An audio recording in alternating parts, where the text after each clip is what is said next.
2 പേടിത്തോണ്ടന്മാർ. അപ്പൊ ഇവര് കേറി ഉടനെ തന്നെ ഖബർസ്ഥാനാന്ന് കണ്ടപ്പോ തന്നെ 4 ഭാഗം നോക്കുന്നുണ്ട്. ഇവർ 2 ആളും ബേക്കുന്ന്. അവിടെ കബറ്, ഇവിടെ കബറ്. ഇപ്പുറം നോക്കുമ്പോ തുറന്ന കബറും മയ്യത്തും. 2 കൂടി ബേജാറായി. ഇവർ വിളിച്ചു മുമ്പിലുള്ള ആളാ, സഹോദരതാ അല്ല സഹോദര, എടാ ഇത് നമ്മൾ വിചാരിച്ച സ്ഥലമല്ല, മരിച്ച മയ്യത്തിനെ പുറത്തെടുത്ത് തിന്നുന്ന ശവന്തീനി ശൈത്താന്മാരെ നാടാണ്. ഈ മയ്യത്തിനെ തിന്നാൻ വേണ്ടി ശൈത്താൻ പുറത്തെടുത്ത് വെച്ചാൽ മൂത്രമൊഴിക്കാൻ മുട്ടിയിട്ട് പോയതായിരിക്കും. തിരിച്ചു വരുമ്പോ മയ്യത്തിന് പകരം നമ്മളെ കണ്ടാൽ ഫാസ്റ്റ് ഫുഡ് അടിക്കലാണ്ടാകുക. വിട്ടോടാ വണ്ടി എന്നറിയ ഇവര് വിട്ട്. ഇവര് കുറച്ചിപ്പുറത്ത് ഓടിയ പൊരുത്തം മറ്റവരോട് പറഞ്ഞു ഇനി ഓടണ്ട. അതെന്താന്ന് വെച്ചു, നമ്മൾ ഓടുന്ന വൈക്കാർക്ക് മറ്റേത് മൂത്രമൊഴിക്കുന്നു. പിന്നെ അവിടെ നിന്ന് നമ്മളെ കണ്ടിട്ട് മാട്ടണ്ട. അതുകൊണ്ട് നമുക്ക് ഇവിടെ നിൽക്കാം. നീ അങ്ങോട്ട് നോക്കാം, ഞാൻ ഇങ്ങോട്ട് നോക്കാം.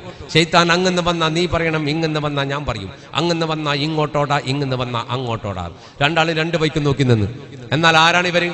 മുന്നിൽ നിൽക്കുന്ന ആ ധൈര്യവാനായ മനുഷ്യൻ ഒരതിവിദഗ്ധനായ വൈദ്യരാണ്, നല്ലൊരു വൈദ്യരാണ്. ഇവർ 2 ആളും ഒരു പണ്ഡിതനുണ്ട്, ഒരു സാഹിത്യകാരനുണ്ട്. ഇവർ 3 ആളും ആ നാട്ടുകാരല്ല, മുസാഫിരിങ്ങളാണ്. അങ്ങനെ എത്തിപ്പോയതാ. അപ്പോ ഈ വൈദ്യർ ഇങ്ങനെ ഇവരെ കളിയും മയ്യത്തും നോക്കി. അപ്പൊ മയ്യത്ത് നോക്കിയിട്ട് ഇയാളെന്ത് ചെയ്ത് ഇങ്ങനെ നോക്കി മയ്യത്തിനെല്ലാം ഒന്ന് വെറുതെ തൊട്ടോക്കി. വൈദ്യന്മാരങ്ങനെയാന്നല്ല, വെറുതെ തൊട്ടോക്കും. ഇങ്ങനെ അങ്ങനെ നോക്കും. കണ്ടിട്ടില്ലേ, നമ്മളൊക്കെ പോയാൽ ഡോക്ടർമാരോട് ഇങ്ങനെ പിടിച്ചിട്ട് BP ഉണ്ടോന്ന് നിൽക്കൂലേ, ചോദിക്കുന്ന കേട്ടിട്ടില്ലേ? ഇങ്ങനെ ചോദിക്കും BP ഉണ്ടോന്ന്. എന്താ ചോദിക്കുന്നതിനർത്ഥോ? BP ഉണ്ടോന്ന് വെച്ചാൽ എന്താ അർത്ഥോ? ഭാര്യനെ പേടിയുണ്ടോന്ന് ചോദിക്കുന്നു. ഉണ്ടെങ്കിൽ ഉണ്ട് എന്ന് പറയാം, ഇല്ലെങ്കിൽ ഇല്ല എന്ന് പറയാം. അങ്ങനെ ഉണ്ട്. ഭാര്യനെ പേടിയുണ്ടോ ചോദിച്ചു.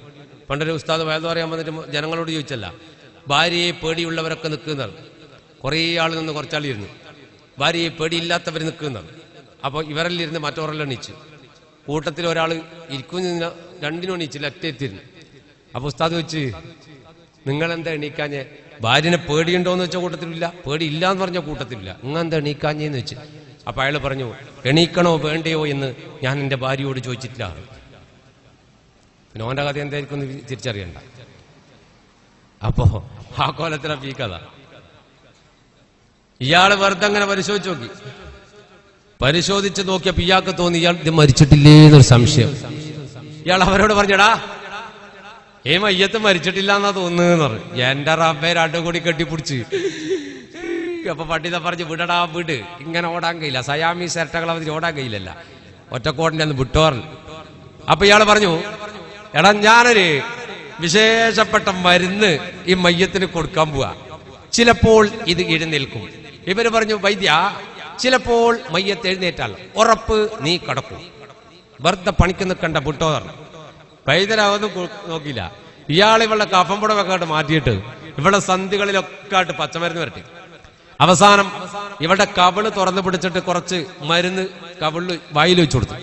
തല ഇങ്ങനെ പൊക്കി പിടിച്ചിട്ട് ഇയാൾ അവരോട് പറഞ്ഞു, ഇടാ നമ്മൾ തോൽസഞ്ചിയിൽ വെള്ളമില്ലേ, ആ വെള്ളം ഇങ്ങോട്ട് കൊണ്ടാറ്, ആ വെള്ളം കൊണ്ടാറ്.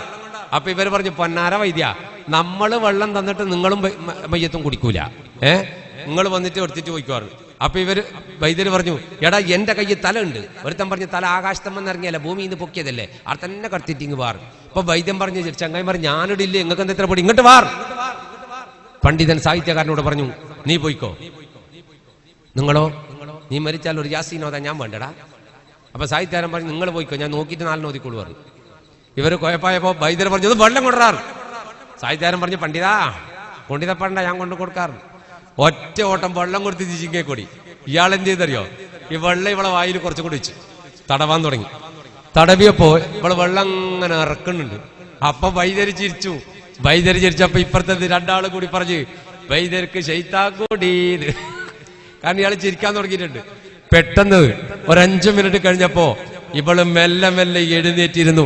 വേഷം കേറിയിട്ട് അബോധാവസ്ഥയിലായതാ. വേഷം ഇറങ്ങുക. ഇവള് എഴുന്നേറ്റ് കുത്തനെ ഇങ്ങനെ നിന്ന്. പള്ളിക്കാട്ടിൽ ഒരു മയ്യത്തിങ്ങനെ കുത്തനെ നിന്നാൽ അതിന്റെ കഥ അങ്ങ് ചിന്തിച്ചു നോക്കിയട്ടെ, എന്തായിരിക്കും അവസ്ഥ. യാ റഹ്മാനായ റബ്ബേ, അതൊരു നിപ്പന്നെയായിരിക്കും ഇങ്ങനെ നിന്നാല്. മയ്യത്തിങ്ങനെ നിന്ന്, വൈദ്യരിങ്ങനെ നിന്ന്, ഇവർ അപ്പുറത്ത് മേലോട്ട് നോക്കിയെന്ന്. ഇവള് പെട്ടെന്ന് എഴുന്നേറ്റിട്ട് പറഞ്ഞു, വൈദ്യരെ നോക്കിയിട്ട്, നീ കള്ളനാണ്, നീ ചതിയനാണ്. അപ്പൊ ഇവരിപ്പുറത്തുനിന്ന്, കിട്ടണോ കിട്ടണം, അങ്ങനെ തന്നെ കിട്ടണോ. ഇതോള് കേട്ട്, ഏയ് ആരടാ അത്? പണ്ഡിതൻ സാഹിത്യനോട് പറഞ്ഞു, ഹംകെ നിന്റെ ഒച്ചക്കാന്നോള് നോക്കിയത്, നിന്റെ അണ്ണാക്ക് തുറക്കുമ്പോ ഞാൻ കണക്കൂട്ടി അവസാനത്തെ തുറക്കലാന്ന് നിന്നെ വിളിക്കുന്നതാണ്.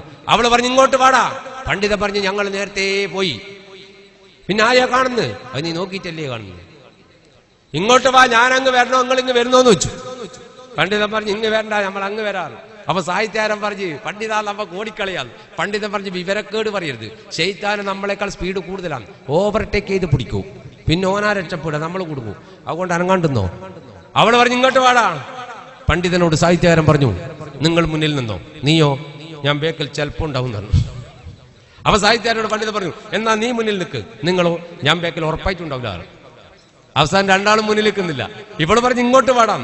അവസാനം പണ്ഡിതൻ പറഞ്ഞു ഒരു കാര്യം ചെയ്യാം, നീ മുന്നിൽ നിൽക്കൂലല്ലോ, ഇല്ല ഞാനും നിൽക്കൂല, പിന്നെന്താക്ക നമ്മൾ ഇങ്ങനെ നിൽക്കുക രണ്ടാളും, ഞാനും അമ്മാരി നിൽക്കും പോലെ. എന്നിട്ട് ലാസ്റ്റ് പോക്കല്ലേ ഈമാനിരുത്തിയിട്ട് പോവാ. മറ്റൊന്ന് ചോദിച്ച സ്റ്റൂള് വേണ, എന്തിന് ഈമാനിരുത്താൻ? അത് വേണ്ട, ഓള് കടത്തിക്കോളൂ എന്നാണ്. എങ്ങനെ ഈമാനിരുത്താന്ന് വെച്ചു, കണ്ണ് പൂട്ടുക, എന്നിട്ട് ലാ ഇലാഹ ഇല്ലല്ലാഹ് ദിക്ർ ചൊല്ലിയിട്ട് പോവാറ്. ആയിക്കോട്ടെ, അതിൽ രണ്ടാളും കൂടി ദിക്ർ ചൊല്ലി പോയത്. അവസാനത്തെ പോക്കാതല്ല, ദിക്ർ ചൊല്ലിയിട്ട് ഇടക്കിടക്ക് ദ്വാരക്കൂ, പടച്ചോനെ ദിക്റിന്റെ ബർക്കത്തോണ്ട് ശൈത്താൻ മരിച്ചോണേ അല്ലാഹ്. എന്നിട്ട് ലാ ഇലാഹ ഇല്ലല്ലാഹ്. ഇടക്ക് ഈ പണ്ഡിതൻ കണ്ണൂർ നോക്കി ചങ്ങായിന, ഓ നേരത്തെ നോക്കുന്നുണ്ട് ഇയാളാ. അപ്പൊ ഇയാൾ ചോദിച്ചു നീ എന്തിനാടാ നോക്കുന്നത് വെച്ചാൽ അപ്പോ പറഞ്ഞു നിങ്ങൾ നോക്കുന്നുണ്ടോ നോക്കിയതാണ്. ഞാൻ അങ്ങനെ നോക്കുന്നുണ്ടോ നോക്കണ്ട, പൂട്ടടാറ് പൂട്ടി. പിന്നെയും നടന്നിട്ട് എവിടെയോ എത്തി, എന്തിലോ തട്ടി, കണ്ണ് തുറന്ന് നോക്കിയിട്ട് ലാ ഇലാഹ ഇല്ലല്ലാഹ് ബേക്കോട്ട് സഫിയാന്റെ മുന്നിലെത്തി. നേരെ ഇപ്പുറത്തെ വന്ന് വൈദ്യരോട് പറഞ്ഞു വൈദ്യ രക്ഷപ്പെട്ട നിന്നെ ഞങ്ങൾ കുത്തിക്കൊല്ലും, നീയായി ഇടങ്ങറുണ്ടാക്കിയത്. അപ്പൊ ഇവള് പറഞ്ഞു നിങ്ങൾ മൂന്നാള് ചതിയന്മാരാണ്, മൂന്നാളും വഞ്ചകരാണ്, എവിടെ എന്റെ വിവാഹ വസ്ത്രം, എവിടെ എന്റെ ആഭരണം? ഇവര് പറഞ്ഞു വിവാഹ വസ്ത്ര ഇന്റെ കല്യാണ വൈദ്യ എന്നാ പുതിയ ആപ്പിള മറ്റേ കവർന്ന് പൊന്തു, അതിലടക്ക് വിടലായിരുന്നു. അപ്പൊ വൈദ്യർ വെച്ചു മോളെ നീ ആരാണ്? അവള് വെച്ച് നിങ്ങളാരാണ്? അല്ല നീ ആരാണ്? നിങ്ങളാരാണ്? അല്ല നീ ആരാണ്? അപ്പൊ ഇവര് ബേക്കെന്ന് പറഞ്ഞു വൈദ്യരെ ശൈത്താനോട് കളി വേണ്ട, ഫുള്ള് ഡീറ്റെയിൽസ് പറഞ്ഞു കൊടുത്തേ, ചിലപ്പോ പാസ്പോർട്ട് എടുത്ത് തരുമെന്നാണ്. അപ്പൊ ചോദിച്ചു നീ ആരാണ്? അവള് പറഞ്ഞു നിങ്ങളാരാന്ന് പറ. ഞങ്ങളാരാന്ന് പറഞ്ഞ നീ ആരാന്ന് പറയോ? അത് ഉറപ്പ്. എന്നാ മോളെ മലർക്കൊടി മോളെ പറയാലോ, മനം തുറന്നായി കരുളാലോ, മധുമലരെ നാട്ടിലുമല്ല ഞങ്ങൾ മൂന്നും, പിന്നെ ഇവിടെ അണഞ്ഞൊരു കഥ പറയാലോ, കേൾക്കണേ നീയും കേൾക്കണേ നീയും. ജഹില് നിറഞ്ഞേ രാത്രിയിൽ ഞങ്ങൾ വെളിമറഞ്ഞുള്ള നേരമതൊന്നിൽ ഒരു തിരിവേട്ടം കണ്ടിവിടൂത്തിൽ ബൈത്ത് നിറച്ചേ വേഗം ഖൗഫ് നിറഞ്ഞി മക്ബറ കാട്ടിൽ ചെന്നുമടുത്തേ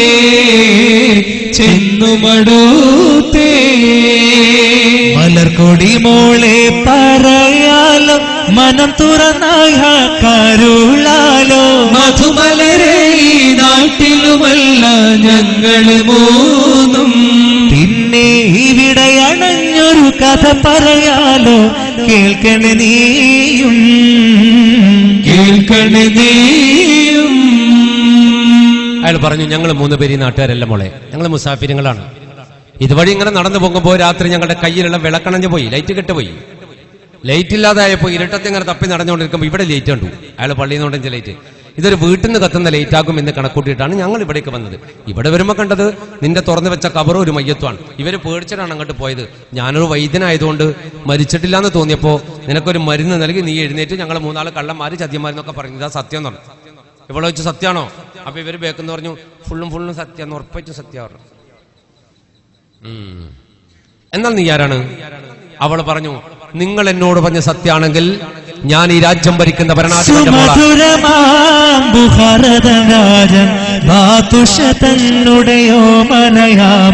സുഖപരുതി സകളിലായി വളർന്നുള്ള സഫിയയായവൾ സുഖപരുതി സകളിലായി വളർന്നുള്ള സഫിയയായവൾ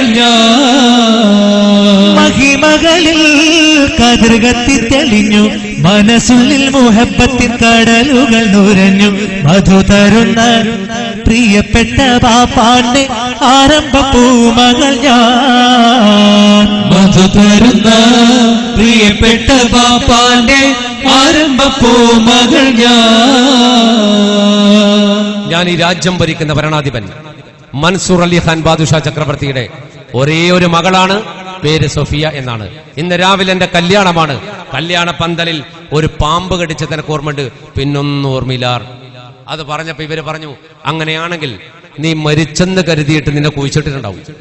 കുഴിച്ചിട്ട് മയ്യത്ത് കബറ് കുഴിച്ച മയ്യത്ത് കബറിന്റെ അടുത്ത് കൊണ്ടുവന്ന് കിടത്തിയിട്ട് ഇഷ്ടമുള്ള സമയത്ത് ഇറങ്ങിക്കടന്നു പറഞ്ഞിട്ട് ആരും പോവില്ലല്ലോ. അപ്പൊ അങ്ങനെയാണ് നിന്നെ കുഴിച്ചിട്ടുണ്ടാവും. കുഴിച്ചിട്ടിട്ടുണ്ടെങ്കിൽ പിന്നെ നിന്നെ ആരാ പുറത്തെടുത്ത് കിടത്തിയേ? അതാ അടുത്ത ചോദ്യം. അപ്പൊ ഇവര് വേക്കെന്ന് പറഞ്ഞു, വൈദ്യ കൂടുതൽ സംശയിക്കണ്ട, മറ്റേത് മൂത്രയിക്കാൻ പോയിട്ടുണ്ട്, ലിറ്റർ കണക്കിന് ഒഴിക്കുന്നുണ്ട്, ലേറ്റ് ആയതാവും. അപ്പൊ ഏതായാലും വിവരം അറിഞ്ഞ സ്ഥിതിക്ക് നമുക്കേതായാലും ഖബർസ്ഥാനിന്ന് പോയി കളയാ. ആര് പറഞ്ഞു? ഇവർ രണ്ടാളും ബേക്കെന്ന് പറഞ്ഞു. നമുക്കേതായാലും പോയി കളയാ. കവർ വലയതുകൊണ്ട് ഏടുന്ന ഇതുപോലെ വരികയെന്ന് പറയാക്കില്ല. പോകാന്ന് പറഞ്ഞിട്ട് ഇവർ നടക്കാൻ തുടങ്ങുമ്പോ ഈ ബേക്കിലെ മൈലാഞ്ചി കൊമ്പിന്റെ സൈഡിൽ ഒരു സാധനം ഇരിക്കുന്നില്ലേ?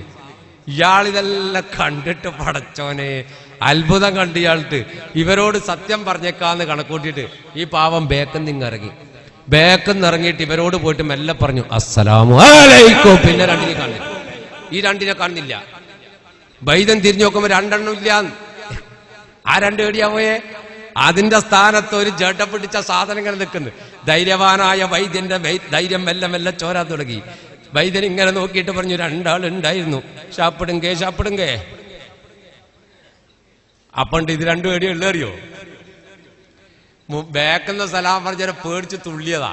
രണ്ടും കബറിലുള്ള തുറന്നു വെച്ച കബറിന്റെ ആ തടിയിലും മേലെയും വീണ് കിടക്കുന്നു. എന്നിട്ട് രണ്ടും കൂടി എഴുന്നേറ്റിട്ട് മേലേക്ക് നോക്കിയിട്ട് വൈദ്യരോട് ചോദിക്കുന്നു, വൈദ്യ ആ സലാം പറഞ്ഞ പിശാചി പോയാന്ന് വെച്ച്. അപ്പൊ വൈദ്യര് കാണിച്ചു കൊടുത്ത് ഇതാ നിൽക്കുന്നു പറഞ്ഞു. ഇവരിങ്ങനെ നോക്കി. വൈദ്യൻ പറഞ്ഞു, ഇങ്ങോട്ട് കയറടാ. അവര് പറഞ്ഞു, നമ്മൾ കയറൂല, ഇന്നോട് അന്നേരം പറഞ്ഞതാ തോന്നിയ അസ്ഥിന് പോണ്ടാന്ന്.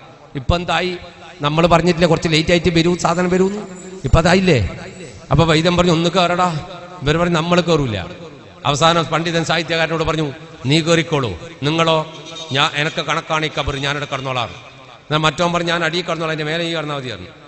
രണ്ടും കൂടി പേടിച്ചിട്ട് നിൽക്കുമ്പോൾ വൈദ്യം പറഞ്ഞു, ശൈത്താനോട് ഞാൻ പറയും നിങ്ങളുടെ ഇറച്ചിക്ക് നല്ല ടേസ്റ്റാന്ന് വേഗം കയറിക്കുവാറുണ്ട്. ഇവരെ മെല്ലെ കയറി അപ്പുറം നിന്ന് സഫിയാന്റെ അടുത്ത്. എന്നിട്ട് സഫിയ ഇപ്പൊ ഒന്നും തിരിയാണ്ടായിട്ടാണല്ലേ. സഫിയാനോട് ഇവർ ചോദിച്ചു, സഫിയ നീ ഒറിജിനല്ലേ? സഫിയ പറഞ്ഞു, എന്താ? പണ്ഡിതൻ പറഞ്ഞു, ഒന്നുമില്ല, 2 കെട്ടിയോളും 3 കുട്ടിയോളും ഉണ്ട്. മറ്റേത് പറഞ്ഞു, 1 ഉള്ളൂ, 4ന്റെ ബർക്കത്തുണ്ട്.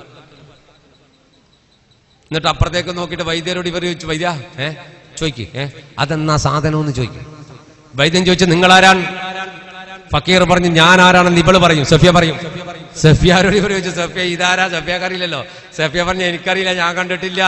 ഉടനെ അപ്പുറത്തുനിന്ന് ഇവര്, വൈദ്യ വിട്ടോ, ഇതൊത്തുകളി, കോഴ നമ്മളെ മാട്ടേണ്ട പരിപാടി മത്സരീന്ന് കാണാൻ ഓടിക്കോറില്ല.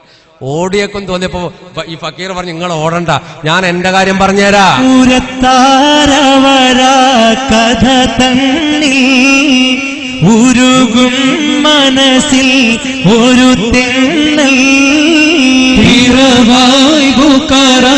മലങ്കാട്ടി വിറകും ചുമന്ന് വരും നാട്ടി.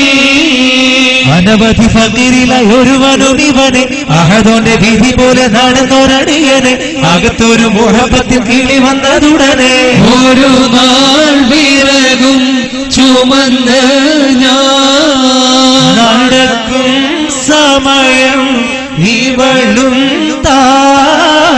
ഒരു നാൾ വിറകും ചുമന്ന് ഞാൻ നടക്കും സമയം ഇവളും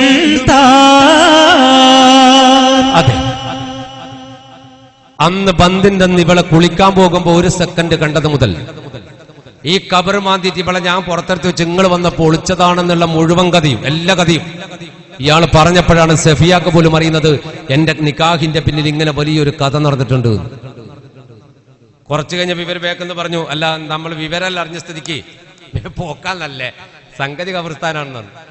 എന്നാ പോയക്കാന്ന് പറഞ്ഞപ്പോ സഫിയ പറഞ്ഞു, 1 സെക്കൻഡ്, ഞാനിപ്പോൾ ഈ രാത്രി ഈ കോലത്തിൽ കൊട്ടാരത്തിലേക്ക് കയറിപ്പോയാൽ തൊട്ടടുത്ത വണ്ടിക്ക് ഉമ്മി ഇങ്ങേക്ക് വരും.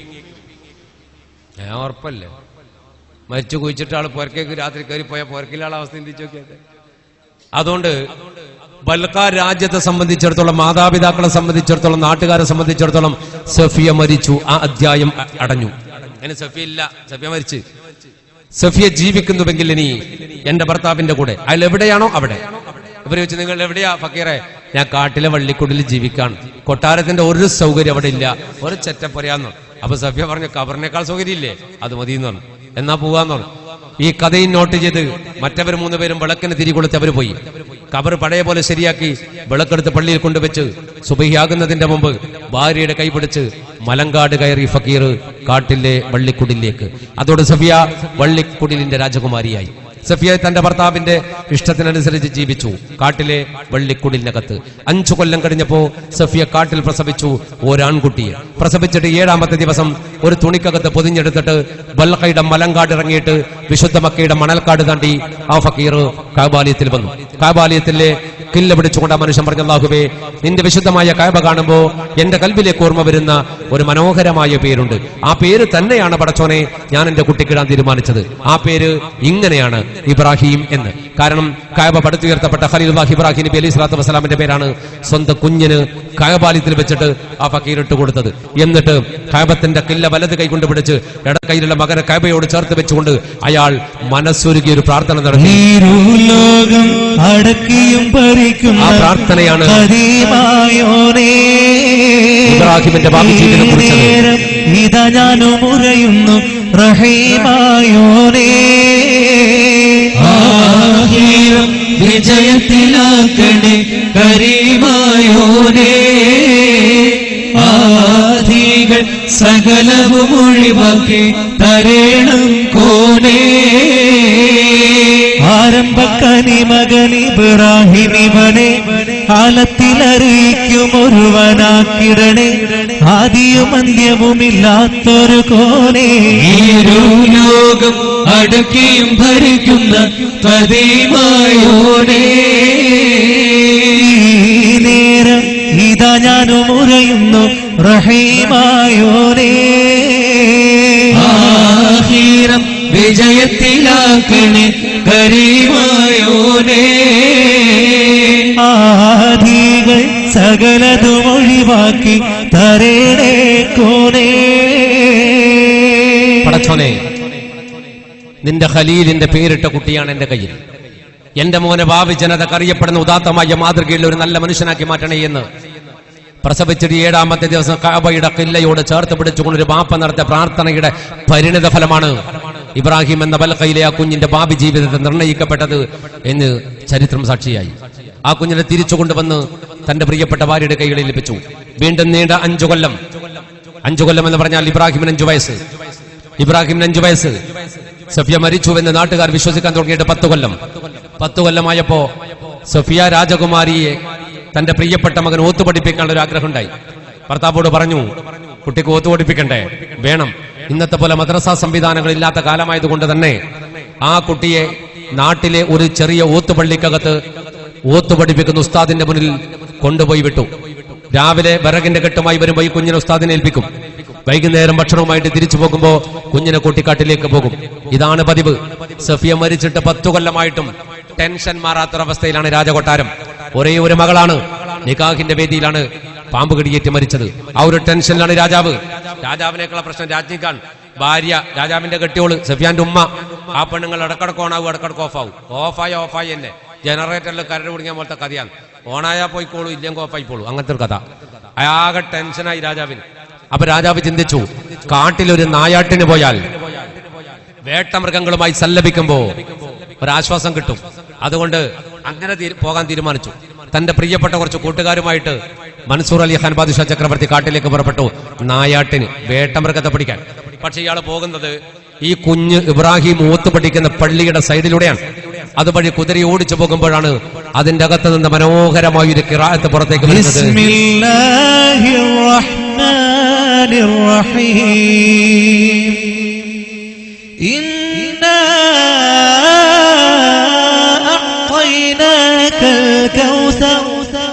فصل لربك وانحر إن شانئك هو الأبتر. മനോഹരമായ ഖിറാഅത്തിന്റെ യാപ്തവാക്യം ഇയാളുടെ ചെവിയിലേക്ക് വന്നപ്പോ അയാൾ ചോദിച്ചു, ആരാണ് മനോഹരമായി അറിയാനായി രാജനും പള്ളിയിൽ കേറുന്ന ദൂരത്ത് കണ്ണിൽ വന്ന് തെളിയുന്ന മോഹിച്ച രൂപത്തെ കണ്ട നേരത്തിൽ കിട്ടുന്നു. ആ ഖിറാഅത്ത് കേട്ടപ്പോ ഏത് കുട്ടിയാണ് ഇത്ര മനോഹരമായിട്ട് ഓതുന്നത് എന്നറിയാൻ. ചില മക്കളുടെ ഖിറാഅത്ത് കേട്ടാൽ അങ്ങനെയാണ്, നമ്മൾ നിന്ന് കേട്ടു പോകും. ചില കുട്ടികളത് കേട്ടാലോ മദർസയിൽ നിന്നല്ല ചില മക്കളെ ഓതലുണ്ട്. ഉസ്താദ് പറയും ഞാൻ പോന്നു,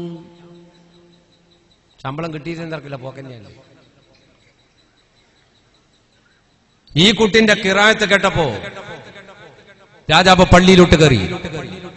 പള്ളിന്റെ വരാന്തയിലൂടെ നടന്നകത്തേക്ക് ഉസ്താദിന്റെ നേരെ ബാക്കിൽ പോയിട്ട് രാജാവ് നിന്നു. മുന്നിലിരിക്കുന്ന ചില കുട്ടികളുടെ കൂട്ടത്തിൽ ഒരു കിളുന്ന പയ്യൻ മനോഹരമായിട്ട് വിശുദ്ധ ഖുർആനിന്റെ ആപ്തവാക്യം മനോഹരമായി ഓതുന്ന കണ്ടപ്പോ രാജാവ് മുഖത്തേക്ക് ഇങ്ങനെ നോക്കി ഞെട്ടിപ്പോയി. റബ്ബേ, ഇതേത് കുട്ടി? പൊന്നുമോളെ മുഖമല്ലേ ആലം പടച്ചനി എന്നെ മോളെ കൊണ്ടോയില്ലേ? ആരടി മണ്ണിൽ കിടക്കും മോളുടെ ചേലല്ലേ? ആദിയോനെ നീ കുഞ്ഞിനെ അജബല്ലേ. ആ കുട്ടിയുടെ മുഖത്ത് നോക്കി മൻസൂർ ചക്രവർത്തി ഞെട്ടി. എന്റെ റബ്ബ്, ഇതേത് കുട്ടി? 10 കൊല്ലം മുമ്പ് കല്യാണ പന്തൽ പാമ്പ് കടി ഏറ്റുമരിച്ച എന്റെ മകൾ സഫിയാന്റെ രൂപം, സഫിയാന്റെ പാപം, സഫിയാന്റെ ശബ്ദം. റബ്ബേ, എന്റെ മോളെ നീ കൊണ്ടുപോയല്ല പടച്ചോനെ. ഓതിക്കഴിഞ്ഞപ്പോ വല്ല ഉസ്താദിനെ വിളിച്ചിട്ട് അസ്സലാമു അലൈക്കും യാ ഉസ്താദ്. ഉസ്താദ് നോക്കി വഅലൈക്കും അസ്സലാം. രാജാവ് എപ്പോ വന്നു എന്ന് വെച്ചു. ഞാൻ കുറച്ച് സമയങ്ങൾ ബാക്കിൽ നിൽക്കുന്നത്. ഉസ്താദേ, ഞാൻ ഈ കുട്ടിന്റെ ഖിറാഅത്ത് കേട്ടിട്ടാണ് കയറി വന്നത്. ഇതാരുടെ കുട്ടിയാ? ഉസ്താദ് പറഞ്ഞു, ആള് എന്ന് പറഞ്ഞ ഒരു ഫക്കീറാ. അയാൾ കാട്ടിൽ നിന്ന് വിറകിന്റെ കെട്ടുമായിട്ട് വരുമ്പോൾ ഇവിടെ ഏൽപ്പിക്കും. വൈകുന്നേരം കൂട്ടിയിട്ട് പോകും. പേര് ഇബ്രാഹിം എന്നാണ്, അല്ലാതെ വേറൊന്നും എനിക്ക് അറിഞ്ഞിട്ടില്ല. അപ്പൊ ചോദിച്ചു, ആ കുട്ടിയുടെ മുഖം കാണുമ്പോ ഉസ്താദിന് ആരെങ്കിലും ഓർമ്മ വരുന്നുണ്ടോ വെച്ചു. ഉസ്താദ് ഇങ്ങനെ നോക്കി സംശയിച്ചു നിന്നപ്പോ പറഞ്ഞു, സംശയിക്കണ്ട, എന്റെ മോള് സഫിയാക്ക് ചെറുപ്പത്തിൽ ഖുർആൻ പഠിപ്പിച്ച ഉസ്താദ് നിങ്ങളാണ്. സഫിയാന്റെ രൂപമില്ല കുട്ടിക്ക്, അതേ മുഖല്ലേ, അതേ ബാബല്ലേ. അപ്പൊ പറഞ്ഞു, ഉസ്താദ് പറഞ്ഞു, സുബ്ഹാനല്ലാഹ്, ശരി ഞങ്ങൾ പറഞ്ഞത്, അതേ ശബ്ദം, അതേ രൂപം, അതേ പാപം. അതെ, ഞാനിവിടെ വരാൻ തന്നെ കാരണം എന്താണെന്നറിയോ? എന്റെ പ്രിയപ്പെട്ട ഭാര്യ 10 കൊല്ലമായിട്ട് സ്വബോധത്തിലേക്ക് തിരിച്ചു വന്നിട്ടില്ല. ഒരു യഥാബോധത്തിലേക്ക് അവിടെ തിരിച്ചു വന്നിട്ടില്ല. ആ ഒരു സങ്കടത്തില് വീട്ടിൽ നിൽക്കാൻ കഴിയില്ലാന്ന് തോന്നിയിട്ട് നായാട്ടിന് പുറപ്പെട്ടാ ഞാൻ. പക്ഷെ കുഞ്ഞിന്റെ ഖിറാഅത്ത് കേട്ടിട്ട് പള്ളിയിലോട്ട് കയറി വന്നത്. സഫിയാന്റെ രൂപത്തിലുള്ള ഈ കുട്ടിയെ എന്റെ പ്രിയപ്പെട്ട ഭാര്യക്കൊന്ന് കാട്ടിക്കൊടുത്താൽ അവളുടെ മാനസിക അസ്വസ്ഥതയുടെ തലത്തെ ഒന്ന് മാറ്റാൻ പറ്റുമോ എന്ന് എനിക്ക് നോക്കാനാണ്. ഈ കുട്ടിയെ ഞാനൊന്ന് കൊണ്ടുപോട്ടെ. ഉസ്താദ് പറഞ്ഞു, രാജാവേ, ഇതൊരു അമാനത്താണ്, എന്നെ ഏൽപ്പിക്കപ്പെട്ട സാധനമാണ്. ഈ കുഞ്ഞിന്റെ പിതാവ് വൈകുന്നേരം വന്നിട്ട് മോനെ എവിടെ നോക്കുമ്പോ മോനെ രാജാവ് കൊണ്ടുപോയി പകരം ഞാൻ വരാന്ന് പറഞ്ഞിട്ട് എന്നെ കൂട്ടിയിട്ട് പോയാല് ഈ താടിയും മീശയും നരച്ച എന്നെ കുന്നമ്പുറത്ത് ആ പെണ്ണ് കല്ലെടുത്തറിഞ്ഞ് താലേക്ക് ഇറക്കും. അതുകൊണ്ട് തൽക്കാലം ശരിയാവില്ലെന്ന് രാജാവ് ആകെ വിഷണ്ണനായിട്ട് രാജാവ് പറഞ്ഞു, ഉസ്താദ് എന്താ പറഞ്ഞത്? ഞാൻ രാജാവല്ലേ, ഈ രാജ്യം ഭരിക്കുന്ന ആളല്ലേ, തൽക്കാലം ഞാൻ കുട്ടിനെ കൊണ്ടുപോകണം. രാജാവ് കൂട്ടിക്കൊണ്ടുപോയി കൊട്ടാരത്തെ കൊണ്ടുപോയി ഭാര്യന്റെ അടുത്ത് അവിടെ റൂമിൽ നിർത്തി. എന്നിട്ട് ബോധമില്ലാണ്ട് കിടക്കുന്ന പെണ്ണുങ്ങളെ ഓണാക്കി സ്റ്റാർട്ടാക്കിയിട്ട് എഴുന്നേൽപ്പിച്ചിട്ട് പറഞ്ഞു, നോക്കടി സഫിയാന്റെ രൂപത്തിലുള്ള കുട്ടി എന്ന് പറഞ്ഞു. പെണ്ണുങ്ങൾ ഇങ്ങനെ ഒരു നോട്ടം നോക്കി. സഫിയാന്റെ രൂപവും ആ പേരും കേട്ടപ്പോ എന്നും പറഞ്ഞ് വീണ് കട്ടുമ്പലേക്ക് തന്നെ. അപ്പൊ രാജാവ് പറഞ്ഞു, മോനെ, ഇനി ഇത് ഓണാകണമെങ്കിൽ 8 മണിക്കൂറാവും. കുട്ടി ഒരു കാര്യം ചെയ്യും, കൊട്ടാരമൊക്കെ ഒന്ന് കണ്ടിട്ട് ഇങ്ങനെ നടക്ക്, പാപ്പ വന്നാ തിരിച്ചു പോയി പോകുന്നു. പട്ടാളക്കാർ ഇടക്കിടക്ക് വന്നിട്ട് കുട്ടിക്ക് വെള്ളവും ഭക്ഷണമൊക്കെ കൊടുക്കും. ബൽഖയിലെ മനോഹരമായ രാജകൊട്ടാരം ആദ്യമായിട്ടാണ് ഇബ്രാഹിം കാണുന്നത്. കാട്ടിലെ വള്ളിക്കുടിലും നാട്ടിലെ ഊത്തുപള്ളിയുമല്ലാത്ത മനോഹരമായ ഒരു ബിൽഡിംഗ് ആദ്യമായിട്ട് കാണുന്നത് ബൽഖ രാജകൊട്ടാരമാണ്. ആ കൊട്ടാരത്തിന് പട്ടുപ്പാവിലൂടെ ഇബ്രാഹിം ഇങ്ങനെ നടന്ന് സമയം കൂട്ടി.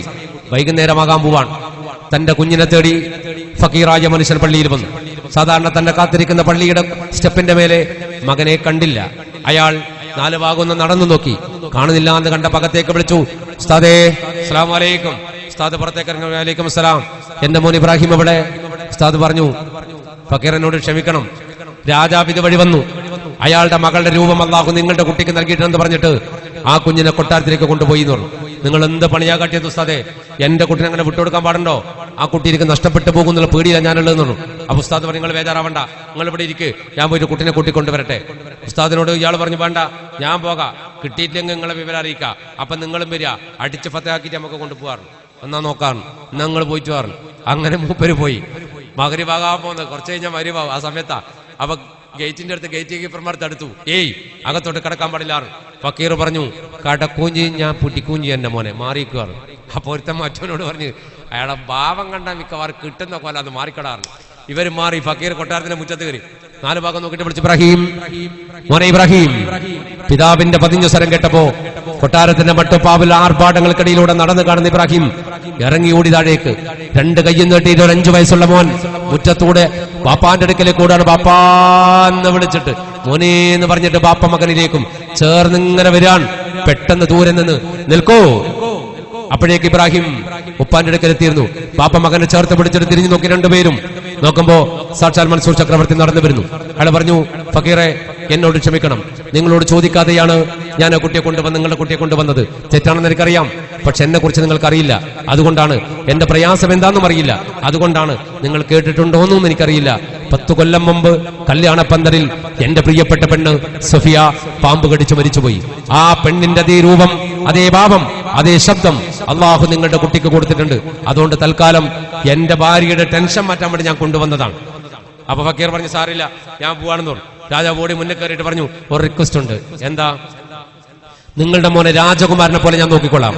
കുറച്ച് ദിവസം എന്റെ കൊട്ടാരത്തിൽ നിർത്തോ, എന്റെ ഭാര്യന്റെ ടെൻഷൻ ഒന്ന് മാറ്റാനാണ്. ഫക്കീർ ചിരിച്ചോണ്ട് പറഞ്ഞു, രാജാവേ, നിങ്ങളെ ഭാര്യന്റെ ടെൻഷൻ മാറ്റാൻ എന്റെ കുഞ്ഞിനെ വീട് നിർത്തിയാൽ എന്റെ ഭാര്യന്റെ ടെൻഷൻ മാറ്റാൻ ഞാൻ വാടക വാങ്ങണ്ടേ? നടക്കൂല, നടക്കൂല, ഞാൻ പോവാണെന്ന് പറഞ്ഞു. കുട്ടിന്റെ കൈയും പിടിച്ച് നടക്കുമ്പോൾ രാജാവ് പിന്നെയും മുന്നേ കയറിയിട്ട് പറഞ്ഞു, ഞാൻ നിന്റെ കൂടെ വരട്ടെ? എന്തിന്? ഞാൻ നിന്റെ ഭാര്യയെ കണ്ടിട്ട് സമ്മതം ചോദിക്കട്ടെ. ഫക്കീർ പറഞ്ഞു, അത് നല്ല കൂത്ത്, നടക്കൂല, നടക്കൂല, എന്റെ ഭാര്യ നിങ്ങൾ കാണാൻ പാടില്ല. രാജാവ് പറഞ്ഞു, എന്തുകൊണ്ട്? ഞാൻ രാജാവല്ലേ, രാജ്യം ഭരിക്കുന്ന രാജാവിന് ആവശ്യമുണ്ടെങ്കിൽ പ്രജയെ കാണാനുള്ള ബാധ്യതയില്ലേ?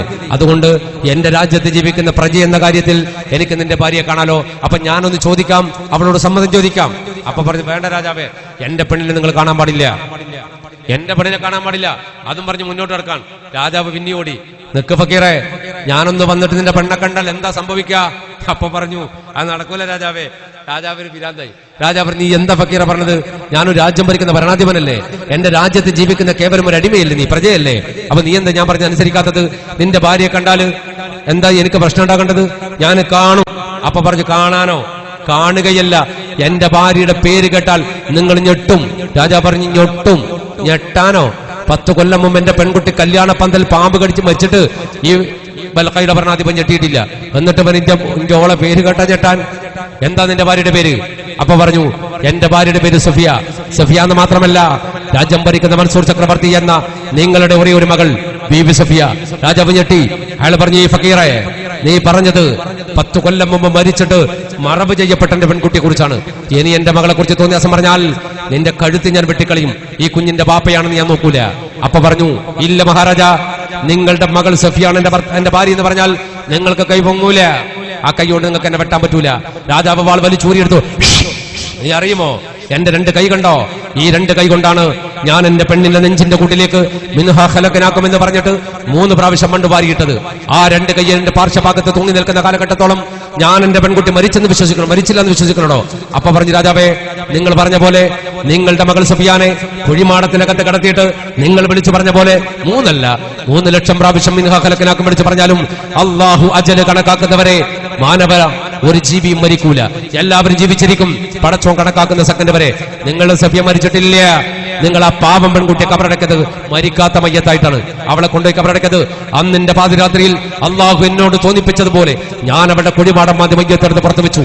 എന്നിട്ട് അതുവഴി നടന്നു പോയ ഒരു നല്ല വൈദ്യന്റെ മരുന്നുകൊണ്ട് വിഷമിറക്കപ്പെട്ടിട്ട് എന്റെ പെണ്ണ്, നിങ്ങളുടെ മകൾ സഫിയ, ഇന്ന് വെള്ളിക്കുടിലിന്റെ രാജകുമാരിയാണ്, എന്റെ മണവാട്ടിയാണ്, ഇവന്റെ ഉമ്മയാണ്.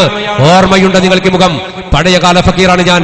ഒരു പിടി മുത്തുമായിട്ട് വന്ന നിങ്ങളുടെ പ്രിയപ്പെട്ട മകളെ നിക്കാഹ് ചെയ്ത ആ പഴയ ഫക്കീർ. എന്റെ പേര് അദ്ദേഹം, ഞാൻ അദ്ദേഹമാണ്. ഇവൻ എന്റെ മകനാണ് ഇബ്രാഹിം അദ്ദേഹം.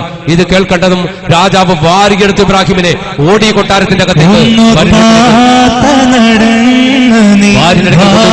കൺമണി വന്നു ചേലിൽ പൂമുത്തം താപുങ്കനി ഒന്നു പാത നടന്നു നിവാ കൺമണി വന്നു ചേലില് പൂമുത്തം താപുങ്കനി കരണകമില നിധിയല്ലേ കനിവൂറും മോനല്ലേ കരണകമില നിധിയല്ലേ കനിവൂറും മോനല്ലേ കുണുങ്ങിനി വാമുല്ലേ ഇബ്രാഹിം കൺമണി കുണുങ്ങിനി വാമുല്ലേ ഇബ്രാഹിം കൺമണി ഒന്നു താത്ത നടന്നു നീവാ കൺമണി വന്നു ചേലില് പൂമുത്തം താപുങ്കനി സന്തോഷം കൊണ്ട് ഇയാൾ ആ കുട്ടിനെ വാരിയെടുത്ത് ഒരൊറ്റ ഓട്ടം കൊട്ടാരത്തിലോട്ടേക്ക്. സഫിയാന്റെ മോനായ സ്വന്തം പേരക്കുട്ടിയാണല്ലോ, ഭാര്യന്റെ അടുക്കൽ കൊണ്ടുപോയി കിടത്തിയിട്ട് വിളിച്ച് എണീക്കുന്നില്ല, ഒരൊറ്റ അടിയാണ്ട് കൊടുത്തു അടുപ്പുറത്ത്. സന്തോഷം കൊണ്ട് അടി കിട്ടിയാൽ പെണ്ണുങ്ങൾ എണീച്ചിട്ട് പറഞ്ഞു അലാക്കിന്റെ തലങ്ങൾ അവസാനത്തിൽ പൊട്ടു. അപ്പൊ പറഞ്ഞു ഈ അടി 10 കൊല്ലം മുമ്പ് എനിക്ക് തന്ന അന്നേ നീ സ്റ്റാർട്ടാകുമായിരുന്നു. എന്നിട്ട് പറഞ്ഞു നോക്കടി കുട്ടീനെ നോക്ക്.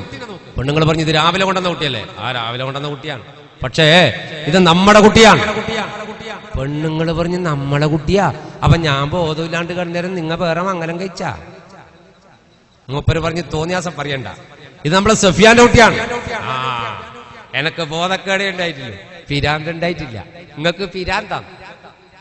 മരിച്ച സഫിയാക്ക് എങ്ങനെ മരിച്ച കുട്ടി ഉണ്ടാവുക? അപ്പൊ രാജാവ് പറഞ്ഞു എടി സഫിയ മരിച്ചിട്ടില്ല, ആ പങ്ങൾക്ക് ഭൂലോക പിരാന്താണ്. എടി നമ്മളെ മോളെ നമ്മൾ മയ്യത്ത് സംശയിക്കപ്പെട്ട രൂപത്തിലാണ്. അവള് മരിച്ചിട്ടില്ല, വൃത്തികെട്ട വൈദ്യന്മാര് മരിച്ചു എന്ന് പറഞ്ഞപ്പോ അങ്ങനെ തന്നെ കൊണ്ടേക്ക് അവരടക്കി. അവളുടെ ഭർത്താവില്ലേ ഫക്കീർ, ആ ഫക്കീർ അവളെ കുഴിമാടത്തിന് മാതി പുറത്തെടുത്തു. അള്ളാന്റെ അനുഗ്രഹത്തിൽ അതുവഴി നടന്നുപോയി ഒരു നല്ല വൈദ്യന്റെ മരുന്ന് കൊണ്ട് അവിടുന്ന് കാട്ടിൽ വള്ളിക്കുടിൽ ജീവിക്കുന്നുണ്ട്.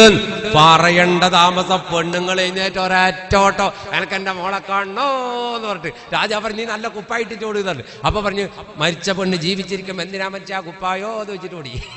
ഓടടാ ഓട്ടോ. രാജാവ് ഓളോടുമ്പോ ബേക്കിൽ തന്നെ ഓടി. പാവോ ആ ഭാര്യ ഓടുമ്പോ നമ്മളാണെങ്കിൽ ഓളോടുമ്പോ അങ്ങനെ നോക്കൂ, അൽഹംദുലില്ലാണ്ട് ഇങ്ങേക്ക് ഓടും ബ്രോക്കറെ പോരയിലേക്ക്. എന്താ പറയും ഓള് പോയിട്ടുണ്ട് വരുന്നതിലിടക്ക് വേറെ നോക്കാവരിക്കും. അപ്പോ ബേക്ക് തന്നെ രാജാവ് ഓടി. നാട്ടുകാർ ചോദിച്ചു എന്താ പ്രശ്നം? രാജാ പറയട്ടെ എന്റെ മോളിൽ ജീവിച്ചിരിക്കുന്നത് അവരെയും കൂട്ടി ഓടടാ ഓട്ടോ. കുറെ കഴിഞ്ഞിട്ട് തന്റെ ഭർത്താവും കുട്ടിയും വരുന്ന ടൈം കഴിഞ്ഞിട്ട് അവരെ കാണുന്നില്ല. സഫിയക്ക് ആകെ ബേജാറായി. സഫിയ കുന്നിന്റെ മേലെ നിന്ന് താലേക്ക് നോക്കാണ്, വരുന്ന വഴി ഇങ്ങനെ നോക്കാണ്. അകത്തേക്ക് കയറും പിന്നെ പുറത്തേക്ക് ഇറങ്ങും, ഇങ്ങനെ നോക്കന്നെ. കുറെ നോക്കുമ്പോണ്ട് ഒരു പെണ്ണുങ്ങൾ കുന്നുകൊത്തനെ ഓടുന്നു, മേലോട്ട് ഓടുന്നു. ഇവിടെ നോക്കി ഇതേടിയോ കണ്ട് പരിചയമുണ്ടല്ല, ആ നമ്മളെ പഴയ ഉമ്മ, ആ വേക്കിലതാ പഴയ ഉപ്പ, ഓൾഡ് സ്റ്റോക്ക്.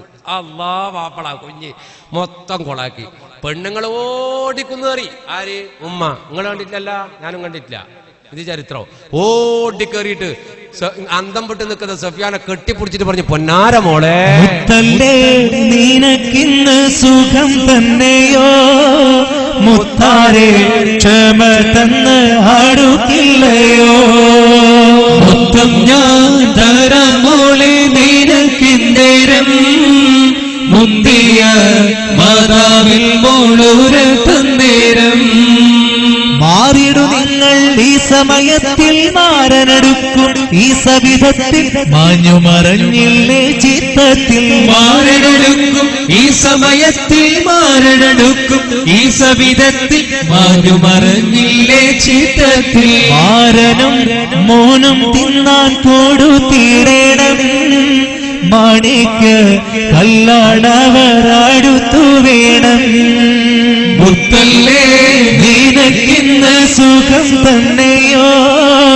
മുത്താരേ ക്ഷമ തന്ന് അടുക്കില്ലയോ മുത്തം ഞാൻ തരാമോളെ നിനക്കിന്നേരം മുന്തിയ മാതാവിൽ മോളൂര തന്നേരം കെട്ടിപ്പിടിച്ചിട്ട് പറഞ്ഞു പൊന്നാര മോളെ 10 കൊല്ലമായിട്ട് കാട്ടു ജീവിക്കുമ്പോ ഒരു വിവരം അറിയിച്ചൂടായിരുന്നോ? നീ ഇല്ലാത്ത നഷ്ടം കൊണ്ട് ഈ 10 കൊല്ലവും ഞാൻ വേപത് കൊണ്ട് കിടന്നില്ലേ? അതുകൊണ്ട് ഇനി കാട്ടിൽ നിൽക്കണ്ട, ബാ ബാ നമുക്ക് ഇപ്പൊ പോണോ? സഫിയ പറഞ്ഞു എങ്ങോട്ട്? രാജകൊട്ടാരൻ രാജിവെച്ചു. ഞാൻ ഒരു നല്ല വൈദ്യനെ കൊണ്ടുവന്ന് ചികിത്സിപ്പിക്കാൻ മെനക്കാടാണ്ട് കൊണ്ടുപോയി കബറടക്കില്ലേ. രാജകുമാരി മരിച്ചവളല്ലേ രാജ്യം പിന്നെ മറന്നവളല്ലേ രാജി കൊടുത്ത ബുഖാറയുമല്ലേ. രാജകുമാരി മരിച്ചവളല്ലേ രാജ്യം പിന്നെ മറന്നവളല്ലേ രാജി കൊടുത്ത ബുഖാറയുമല്ലേ. മണ്ണിന്റെ അടിയിൽ നിന്നെടുത്തി മാറൻ മണ്ണാതെ വിധി പോലെ അടുത്തു തോഴൻ. മണ്ണിന്റെ അടിയിൽ നിന്നെടുത്തു മാറൻ മണ്ണാതെ വിധി പോലെ അടുത്തു തോഴൻ. ഇനി ഞാൻ അങ്ങോട്ടില്ല. ഉമ്മ പറഞ്ഞു നീ വരുന്നില്ലെങ്കിൽ ഞാൻ പോകൂല. ഉമ്മ പുറത്ത് ആ കുന്നിന്റെ പുറത്ത് കുറ്റി അടിച്ചാടിയിരുന്നു. രാജാ പറഞ്ഞു നീ ബാ, മോളിട് ഉണ്ടല്ലോ, നമുക്ക് ഇടക്കിടക്ക് ഇങ്ങോട്ട് വരാ. ഞാൻ വരുന്നില്ല. അതേപോലെ നീലാണ് ഞാൻ എന്താക്കാനാ? രാജാവ് ഇപ്പുറം കുറ്റി അടിച്ചു. കൂടെ വന്ന നാട്ടുകാർ പറഞ്ഞ് രാജാവും പെണ്ണുങ്ങളിലെ അമ്മയെന്നാണ് നാട്ടിൽ പോകുന്ന അടിക്കട കുറ്റി എന്ന് പറഞ്ഞു. കുന്നിന്റെ പുറത്ത് ഫുൾ കുറ്റി. അപ്പൊ അധികം പ്രതിയുള്ള സഫ്യാനെ വിളിച്ചു, വാ സഫ്യ, ഞാനും മോനും വരാൻ കുറച്ച് ലേറ്റ് ആയപ്പോ വല്ലാണ്ട് ടെൻഷനായി അല്ലേന്ന് വെച്ചു. പിന്നെ ഞാൻ ആകെ അലാക്കായിപ്പോയി. നിങ്ങളെ കാണായിട്ട് എന്റെ കുട്ടീനെ കാണായിട്ട് ഭയങ്കര ടെൻഷനായി പോയി എന്നാണ്. കുറച്ച് സമയല്ലേ? കുറച്ച് സമയം എന്ന് പറഞ്ഞു. എന്നാലും പുറത്ത് രണ്ടാൾ ഇരിക്കുന്നുണ്ടോന്ന് വെച്ചു. ഉമ്മയുപ്പിയാണെന്നാ നിന്റെ. അതെ, 10 കൊല്ലം നിന്നെ കാണാതെ സങ്കടത്തിലിരിക്കാത്. അവരുടെ കൽബ് വേദനിപ്പിച്ച പിന്നെ പടച്ചോന്റെ അടുത്ത് മറുപടി വരേണ്ടിരുന്നു നമ്മൾ. അതുകൊണ്ട് പാടില്ല സഫിയ, ഇറങ്ങ്. ഉമ്മാന്റെ ഉപ്പാന്റെ പൊരുത്തത്തിലേ സ്വർഗം കിട്ടൂ. നടക്ക്. നീ കുഞ്ഞിനെയും കൂട്ടിയിട്ട് ഉമ്മാന്റെ ഉപ്പാന്റെ കൂടെ കൊട്ടാരത്തിൽ പോയിക്കോ. ഞാൻ രാത്രിയാകുമ്പോൾ അങ്ങോട്ട് വന്നോളാർ. ഭർത്താവ് പറഞ്ഞപ്പോ കുഞ്ഞിനെയും കൂട്ടി ഇറങ്ങി. വാ ഉമ്മ കുറ്റി പൊരിക്കും പോവാറ്. അങ്ങനെ എല്ലാം കൂടി ഇറങ്ങി. വിവരം അറിഞ്ഞിട്ട് നാട് മൊത്തം ജനങ്ങൾ കാത്തുവെക്കും. സഫിയാനെ കണ്ടപ്പോ ഒരുത്തന്നെ സ്ട്രോങ് ഓവറായിട്ട് ഓടിപ്പോയിട്ട് വെച്ചു, സഫിയ കബറിലെ ചോദ്യല്ലേ ഈസി തന്നെയായി. കൊണ്ടുപോയി കൊട്ടാരത്തിലേക്ക്. 10 കൊല്ലം മുമ്പ് നിർത്തിവെച്ചൊരു കല്യാണില്ലേ, ആ കല്യാണം 10.5 മാറ്റോടെ വീണ്ടും ആരംഭിച്ചു രാജകൊട്ടാരത്തില്. രാജകുമാരി സഫിയാബി രാക്കനവുള്ള പുതുനാരി മാമലമേലെ മണിയറയിൽ മാരനിണങ്ങി ഈ മഹദി.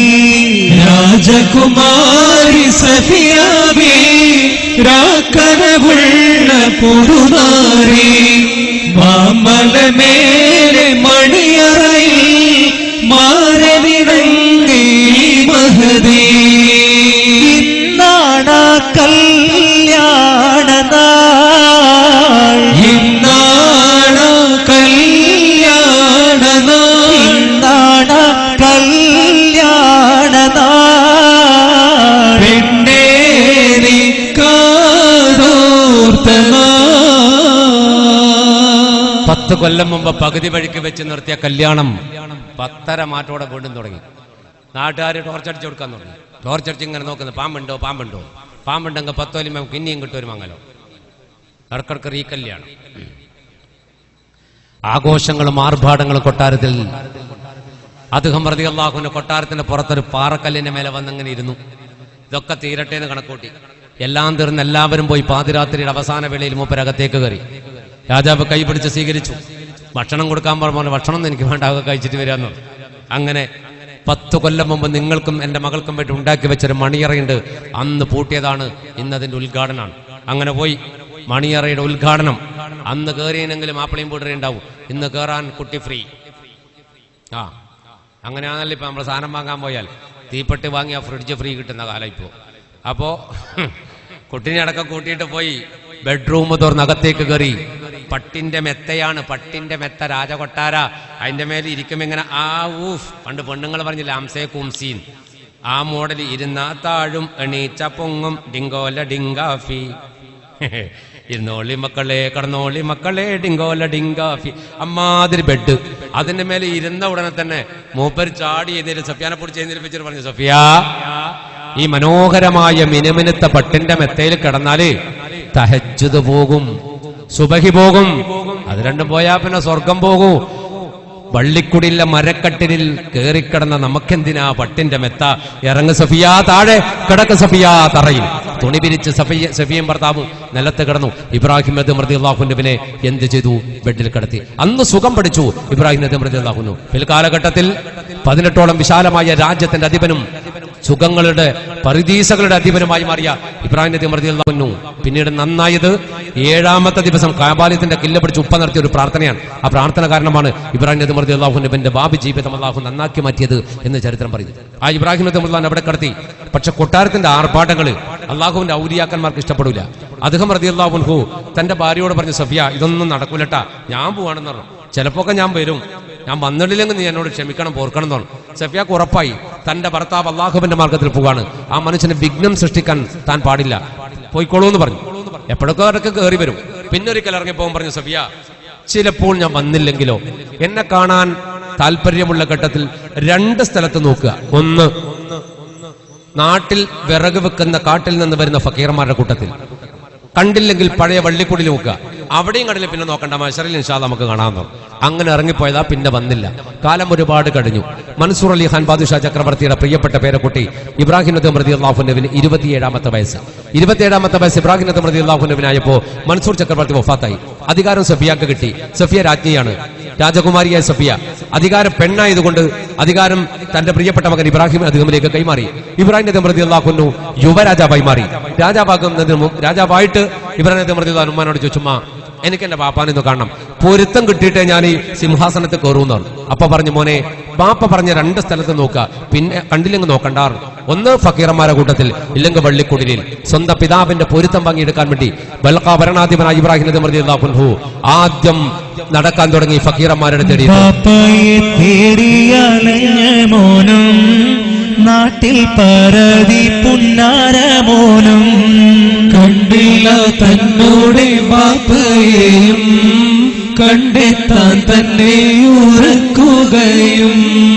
ബാപ്പയെ തേടിയലഞ്ഞ മോനും നാട്ടിൽ പരതി പുന്നാരമോനും കണ്ടില്ല തന്നോടെ ബാപ്പയെയും, കണ്ടെത്താൻ തന്നെ ഉറക്കുകയും. നാട്ടിൽ കാണാതെപ്പോൾ കാട്ടിലെത്തി, മാമല തന്നോടെ മോട്ടിലെത്തി.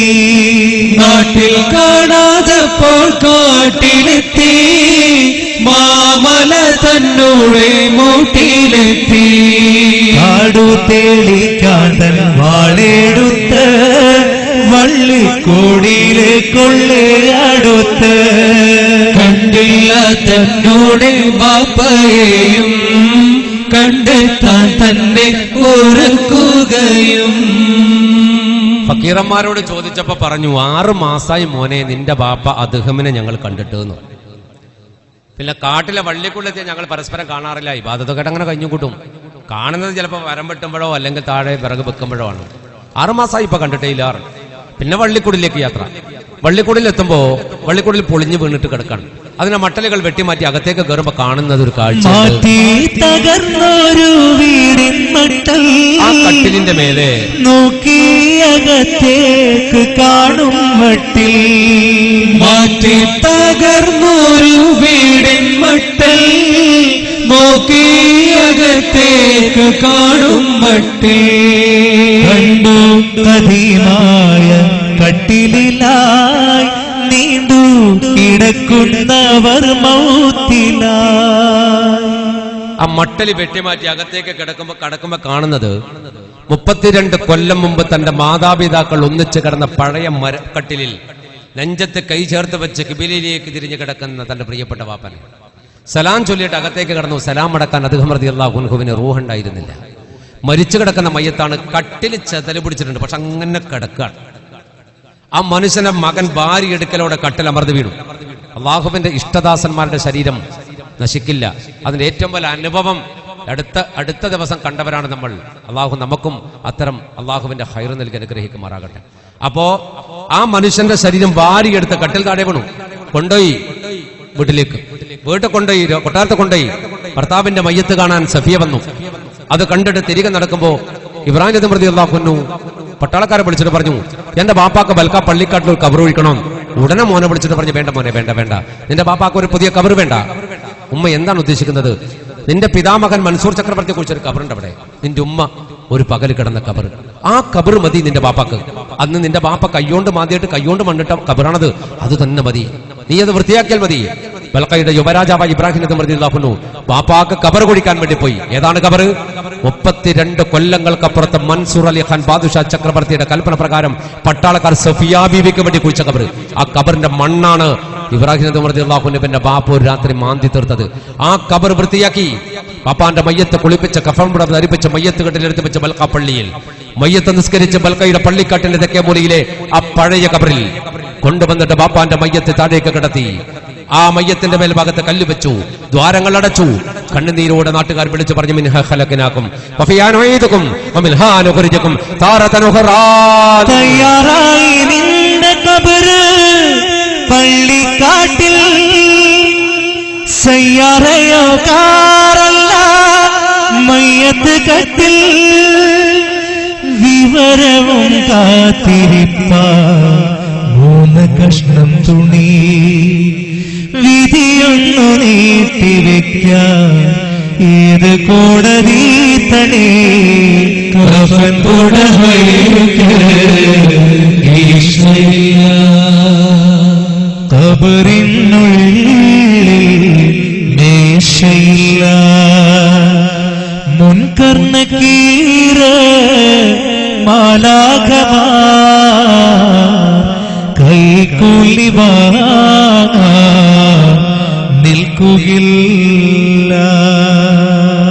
മഹാനായ ബൽഖയിലെ ഭരണാധിപൻ ഇബ്രാഹിം നബി റളിയല്ലാഹു അൻഹു തന്റെ പിതാവിന്റെ മയ്യത്ത് ഖബറിലേക്ക് അയത്തി കിടത്തുമ്പോൾ ആ ഖബറിലേക്ക് ചേർന്ന് കിടക്കുന്ന അദ്ഹം റളിയല്ലാഹു അൻഹു 32 കൊല്ലം മുമ്പ് സ്വന്തം കൈകൊണ്ട് മണ്ണ് മാന്തുമ്പോൾ ചിന്തിച്ചിട്ടുണ്ടാവില്ല ഇത് തന്റെ ഖബറാണ് എന്ന്.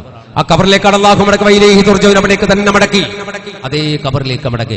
നമ്മളും ചിന്തിക്കുന്നില്ല നമ്മുടെ പള്ളിക്കാട്ടിൽ നമ്മുടെ ഖബറിന്റെ സ്ഥാനവും ഒരുക്കപ്പെട്ട് കഴിഞ്ഞുവെന്ന്. തൊട്ടടുത്ത കടകളിൽ നമ്മുടെ കഫൻ പുടവയുടെ തുണിയും തയ്ക്കപ്പെട്ട് കഴിഞ്ഞിട്ടുണ്ടെന്ന് നമ്മൾ അറിയുന്നില്ല. ആ ഖബറും നമ്മുടെ കഫൻ പുടവയും നമ്മളെ കാത്തിരിക്കുമ്പോ അതൊന്നും അറിയാതെ അനന്തമായ ഒരു യാത്രക്ക് വേണ്ടി തുടക്കം കുറിക്കാനുള്ള ഒരു യഥാർത്ഥ തീരുമാനമെടുക്കാതെ അജ്ഞതയുടെ അന്ധകാരത്തിന്റെ മൂടുപടമണിഞ്ഞ ഈ ദുനിയാവിന്റെ മണ്ണിലൂടെ കേവലം അഹങ്കാരത്തോടെ ദേഹേച്ഛയ്ക്ക് വേണ്ടി മടങ്ങിയിട്ട് വൃത്തികെട്ടവനായി നമ്മൾ സഞ്ചരിക്കുന്നുവെങ്കിൽ അറിയുക, അള്ളാഹുവിനെ സ്നേഹിച്ചവർ, അള്ളാഹുവിന്റെ മാർഗത്തിൽ ജീവിച്ചവർ അള്ളാഹു പൊരുത്തപ്പെട്ട രൂപത്തിൽ തിരിച്ചു പോയിട്ടുണ്ട്. ആ തിരിച്ചുപോയ കൂട്ടത്തിലാണ് ഈ കിടക്കുന്ന മഹാനായ ഉമർ സമർഖന്ദി ഖദ്ദസല്ലാഹു സിറഹുൽ അസീസ്. ഇങ്ങനെയുള്ള മഹാന്മാർ നമുക്ക് മുന്നിലൂടെ ഇറങ്ങിപ്പോയിട്ടുണ്ടെങ്കിൽ അതേ പാതയിൽ അള്ളാഹുവിനെ ഓർത്ത് ജീവിച്ച് അള്ളാഹുവിന്റെ മാർഗത്തിലേക്ക് തിരിച്ചു പോകാൻ നമുക്കും സമയമായിട്ടുണ്ട് എന്നൊരു നല്ല ബോധത്തെ നിങ്ങളുടെ കൽബിലേക്ക് ബാക്കി വെച്ചുകൊണ്ട് ഞാൻ തൽക്കാലം അവസാനിപ്പിക്കുമ്പോൾ